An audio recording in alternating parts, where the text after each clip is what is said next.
2-2.5 বছর আগে আপনি আমার কানে বলেছিলেন আবু বকর মদিনার পথে হিজরত করে যেতে হবে।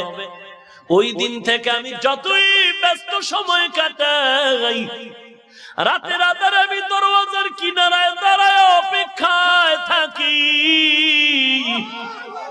আমার মায়ার নবী আসবেন, এসে যদি আবু বকর বলে ডাক দেয়, আর আমি আবু বকর যদি ঘুমাইয়া যাই, আমার নবী যদি আমাকে না পায়, নবী কষ্ট পাবে, দুশমনেরা হামলা করবে।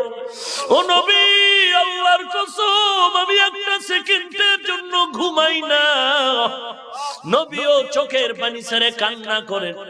ওরে আবু বকর, এমন ত্যাগ কি মানুষের দ্বারা হয়?